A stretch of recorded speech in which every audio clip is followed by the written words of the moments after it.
அனைவருக்கும் வணக்கம். இன்னைக்கான ஆன்மீக பதிவில் நம்ம பார்க்க போகிற ரொம்ப ரொம்ப முக்கியமான ஒரு பயனுள்ள தகவல் என்ன அப்படின்னு பார்த்தீங்கன்னா, ராமநாதபுரத்தில் அமைந்திருக்கக்கூடிய உத்தரகோச மங்கை அப்படின்ற ஊரில் மங்களநாத சுவாமி கோவில் இருக்கிறதுங்க. இந்த கோவில் அப்படிங்கிறது ரொம்பவே பிரசித்தி பெற்ற ஒரு திருத்தலம் அப்படின்னு சொல்லலாம். இந்த திருத்தலத்தில் பார்த்தீங்க அப்படின்னா எங்குமே கண்டிராத ஒரு அதிசயம் நடக்குங்க. அதாவது உத்தரகோச மங்கையில் நடந்த ஆருத்ரா தரிசனத்தினுடைய நேரடி வீடியோ காட்சியை தான் நாம் இன்னைக்கு வீடியோவில் தெரிஞ்சுக்க போகிறோம். அதை தொடர்ந்து இன்னும் சுவாரஸ்யமான அதிசயமான பல தகவல்களையும் மர்மமான நிகழ்வுகளை குறித்தும் இன்னைக்கான வீடியோவில் நாம் தொடர்ந்து தெரிஞ்சுக்க போகிறோம். ஸோ இந்த பதிவு உங்களுக்கு மிக பயனுள்ள விகிதத்தில் இருக்கும். வீடியோவை ஸ்கிப் பண்ணாமல் கடைசி வரைக்கும் பாருங்கள். வீடியோக்குள்ளே போகிறதுக்கு முன்னாடி இது வரைக்கும் நீங்கள் நம்ம சேனலை சப்ஸ்கிரைப் பண்ணலை அப்படின்னா உடனே சப்ஸ்கிரைப் பண்ணிக்கோங்க. அப்படியே பக்கத்தில் இருக்கக்கூடிய நோட்டிஃபிகேஷனுக்கான பெல் பட்டனையும் ப்ரெஸ் பண்ணிக்கோங்க. சரி நேர்களே, வாங்க வீடியோக்குள்ள போகலாம். அதாவது ராமநாதபுரத்தில் உத்தரகோச மங்கை மங்களநாத சுவாமி கோவிலில் பார்த்தீங்கன்னா மரகத நடராஜருக்கு அதிகாலை 4 மணிக்கு புதிய சந்தன காப்பீட்டு ஆருத்ரா தரிசனம் நடந்திருக்குங்க. ஆதிசிவன் கோவில் அப்படின்னு அழைக்கப்படக்கூடிய உத்தரகோச மங்கை மங்களநாத சுவாமி கோவிலில் டிசம்பர் 25ஆம் தேதி அன்று காப்பு கட்டுதலுடன் ஆருத்ரா தரிசன விழா துவங்குச்சு.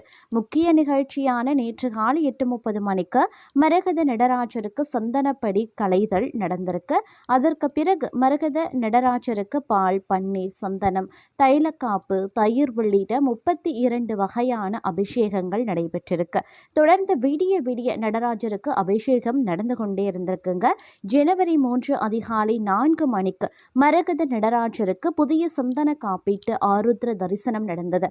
இந்த விழாவில் ஏராளமான பக்தர்கள் கலந்து கொண்டு சுவாமி தரிசனம் மேற்கொண்டது மிகவும் சிறப்புக்குரியதாகவே பார்க்கப்படுகிறது அப்படின்னு கூட சொல்லலாங்க.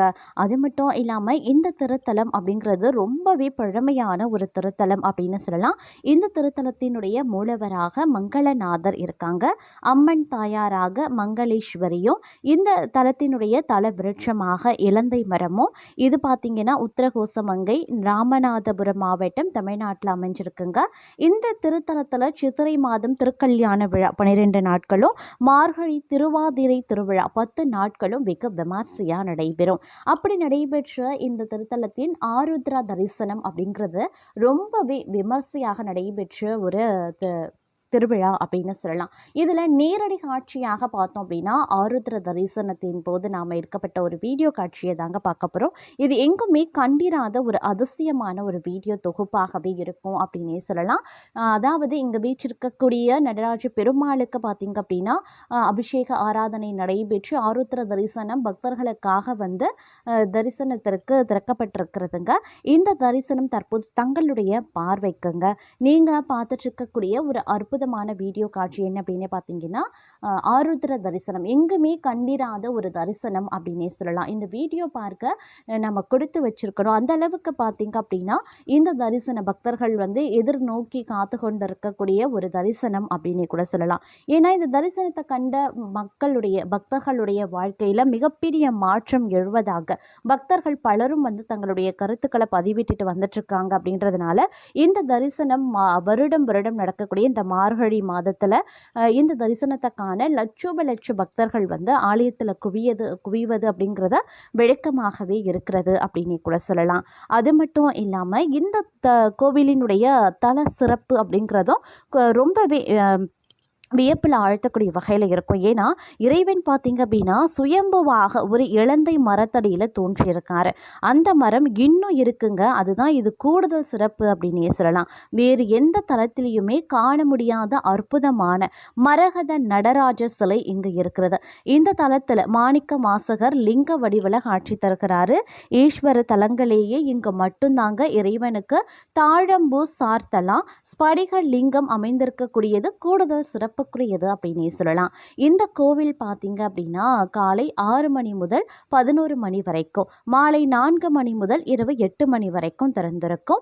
இந்த கோவில் அப்படிங்கிறது இங்கிருந்து அதாவது 83 கிலோமீட்டர் பயணம் செய்தால் ராமேஸ்வரத்தை நாம அடைஞ்சிடலாம். இந்த கோவிலில் பிரார்த்தனையாக பார்த்தோம் அப்படின்னா அம்பாள் மங்களேஸ்வரியை வணங்கினோம் அப்படின்னா தடைபட்ட திருமணங்கள் நடக்கும். சுவாமியையும் அம்பாளையும் காலையில் வணங்கினா முன்வினை பாவங்கள் நீங்கும், மதியம் வணங்கினா இப்பிறவி பாவங்கள் தீரும், மாலையில தரிசித்தா ஆயுள் அதிகரிக்கிறதுடன் தொழில் மேன்மையும் பொருள் பெருக்கமும் ஏற்படுங்க. இந்த கோவில்ல நேர்த்தி கடனாக சுவாமி அம்பாளுக்கு அபிஷேகம் செய்தும் வஸ்திரம் அணிவித்தும் நேர்த்தி கடனை நிறைவேற்றலாம். பொதுவாகவே ஒரு கோயிலுக்கு சென்றோம் அப்படின்னா ஒரு முறை வணங்கிவிட்டு உடனேயே திரும்பி விடுறோம். ஆனால் ஒரே நாளில் 3 வேளையும் சென்று தரிசித்து பலனை அடைய தக்க வகையிலான கோயில் ஒன்று ராமநாதபுரம் மாவட்டம் உத்தரகோச மங்கையில் மட்டும்தான் இருக்கிறது. வேறு எந்த தலத்திலையுமே காண முடியாத அற்புதமான மரகத நடராஜர் சிலை இங்கு இருக்குங்க. மார்கழி திருவாதிரை அன்று மட்டும் இதற்கு பூஜை உண்டு. மற்ற நாட்களில் சந்தன காப்பு சார்த்தப்பட்டிருக்கும். ஈஸ்வர தலங்கள்லேயே இங்கு மட்டும்தான் இறைவனுக்கு தாழம்பூ சார்த்தலாம் அப்படிங்கிறது சிறப்பான செய்தி. ஏன்னா இறைவனின் முடிய கண்டதாக தாழம்பூவின் சாட்சியுடன் பொய் சொன்ன பிரம்மா இத்தலத்தில் வணங்கி சாப விமோச்சனம் பெற்றார். இறைவன் சுயம்புவாக ஒரு இலந்தை மரத்தடியில தோன்றியிருக்காரு. அந்த மரம் இந்த திருத்தலத்துல இன்றும் இருக்கிறது அப்படிங்கிறது மர்மமான ஒரு விஷயம் அப்படின்னு சொல்லலாம். அதிசயமாக மட்டும் இல்லாம நம்மள மெய்சிலிர்க்க வைக்கக்கூடிய ஒரு விஷயமாகவும் இது பார்க்கப்படுகிறதுங்க. உத்தரகோச மங்கை மங்களேஸ்வரி சமேத மங்களநாதர் கோயில் பழம்பெருமை மிக்கதுங்க. ராவணனின் மனைவியான மண்டோதரிக்கு நீண்ட நாட்களாக திருமணம் ஆகாம இருந்திருக்கு. உலகிலேயே சிறந்த சிவபக்தனை தான் திருமணம் முடிப்பேன் அப்படின்னு அவள் அடம் பிடிச்சிருக்காங்க. ஈசனை தியானித்தா சிவபெருமான் தான் பாதுகாத்து வந்த வேத ஆகம நூல் ஒன்றை முனிவர்களிடம் ஒப்படைத்து நான் மண்டோதரிக்கு காட்சி தர செல்கிறேன், திரும்ப வர வரைக்கும் இதை பத்திரமாக வைத்திருங்க அப்படின்னு சொல்லி சென்றிருக்கிறாரு. மண்டோதரியின் முன்பு குழந்தை வடிவில் காட்சி தந்தார். அப்போது ராவணன் அந்த குழந்தை சிவன் என்பதை புரிந்து கொண்டான். சிவனை தொட்டான். அந்த நேரத்தில் இறைவன் அக்னியாக மாறி ராவணனை சோதித்தார். உலகில் அனைத்தும் தீப்பற்றி எரிந்தன. சிவன் முனிவர்களிடம் விட்டு சென்ற வேத ஆகம நூலுக்கும் ஆபத்து வந்தது.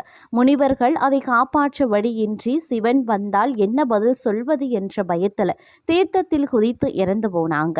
அது அக்னி தீர்த்தம் என பெயர் பெற்றதுங்க. அங்கிருந்த மாணிக்க வாசகர் மட்டுமே தைரியமாக இருந்து அந்த நூலை காப்பாற்றினார். பிறகு ராவணனுக்கும் மண்டோதரிக்கும் திருமணம் நடக்க சிவன் அருள் பாலித்தார். மாணிக்க வாசகருக்கு தன்னை போலவே லிங்க வடிவம் தந்து கௌரவித்தார். இப்போதும் இத்தலத்தில் மாணிக்க வாசகர் லிங்க வடிவில் காட்சி தருகிறார். இறைவன் சுயம்புவாக ஒரு இலந்தை மரத்தடியில் தோன்றி இருப்பதும் அந்த மரம் இன்றும் இருக்கிறதும் வேறு எந்த தலத்திலும் காண முடியாத அற்புதமான மரகத நடராஜர் சிலை இங்கு இருக்கிறதும் இந்த கோவிலினுடைய அதிசயத்தின் ஒரு முக்கிய அங்கமாக பார்க்கப்பட்டு வருகிறது அப்படின்னே கூட சொல்லலாங்க. அது மட்டும் இல்லாமல் தமிழகத்தில் இருக்கக்கூடிய மிக அற்புதமான சிவ திருத்தலங்களில் ஒன்று தான் உத்தரகோச மங்கை. இங்கே இருக்கக்கூடிய மரகத நடராஜர் சிலை மிகவும் புகழ் பெற்றது. இவரை நாம தரிசித்தோம் அப்படின்னா முக்தி கிடைக்கும், அனைத்து விதமான நலன்களும் கிடைக்கும் அப்படிங்கிறது ஐதீகம். வருடம் முழுவதும் சந்தன காப்பால மூடப்பட்டிருக்கும். வருடத்திற்கு ஒரு முறை ஆருத்ர தரிசனம் அன்று மட்டுமே மரகத நடராஜரின் பச்சை திருமேனியை நம்மளால தரிசிக்கவும் முடியும். இந்த கோயில்ல கும்பாபிஷேகம் நடக்கும் வேளையில் இக்கோவில் பற்றிய அற்புதமான தகவல்கள் அப்படிங்கிறதும் மெய்சிலிர்ப்பை ஏற்படுத்தக்கூடிய வகையில் இருக்கு. உலகின் முதல் சிவாலயமாகவும் தமிழகத்துல மிக பழமையான முக்கியமான கோவில்கள்ல ஒன்றாகவும் இருப்பது தான் உத்தரகோச மங்கை திருத்தலம். உத்தரகோச மங்கை எனும் தலம் சிதம்பரத்திற்கு அடுத்த நடராஜ திருத்தலங்கள்ல முக்கியமான தலங்கள்ல ஒன்றாக போற்றப்படுகிறதுங்க. இந்த கோவிலினுடைய சிறப்பம்சம் அப்படிங்கிறது நாம சொல்லிக்கிட்டே போகலாம். அவ்வளவு அற்புதங்கள் நிறைந்திருக்கிறது. ராமநாத மாவட்டத்தில் இருக்கக்கூடிய உத்தரகோசமங்கை எனும் புண்ணிய திருத்தலம். இந்த மாவட்டத்தில் இருக்கக்கூடிய ராமேஸ்வரம் முதலான முக்கிய தலங்கள்ல இந்த தலமும் குறிப்பிடத்தக்கது. புராதானமும் பின்னணி வினைந்த அற்புதமான இந்த தலம் குறித்து ஏராளமான தகவல்கள் சுவாரஸ்யத்தை அதிகரிக்க செய்யும் அப்படின்னு சொல்லலாம். உத்தரகேச மங்கையில் இருக்கக்கூடிய மூலவர் சுயம்பலிங்கம் சுமார் 3000 வருடங்களுக்கு முந்தையது என்று ஆய்வாளர்கள் கிடைத்திருக்காங்க. சுமார் 20 ஏக்கர் பரப்பளவில் அமைந்திருக்கக்கூடிய இந்த ஆலயத்திற்கு ஏராளமான நிலங்களும் ஆடுகளும் மன்னர் வழங்கி திருப்பணிகள் செய்தாரு அப்படின்னு கல்வெட்டு குறிப்புகள் தெரிவிக்கிறது. உத்தரகோச மங்கையை சிவபெருமானின் சொந்த ஊர் என்று பெருமையுடன் சொல்கிறது. புராணங்கள். மதுரை மற்றும் மதுரையை சுற்றிலும் சிவனார் ஏராளமான திருவிளையாடல் புராணங்களை நிகழ்த்தினார். திருவிளையாடல் புராணத்தில் வரக்கூடிய வலை வீசி மீன் பிடித்த படலம் இந்த தலத்தில் தான் நடந்தது அப்படின்னு வரலாற்று ஆய்வாளர்களும் தெரிவித்திருக்காங்க. உத்தரகோசமங்கை கோயிலில் முக்கிய திருப்பணிகளை பாண்டிய மன்னர்களே செய்திருக்காங்க. பாண்டிய மன்னர்கள் ஆட்சி அதிகாரத்தில் சிறந்து இருந்த போது அவர்களது தலைநகராக சிறிது காலம் உத்தரகோசமங்கை இருந்ததும் குறிப்பிடத்தக்க ஒரு விஷயம்.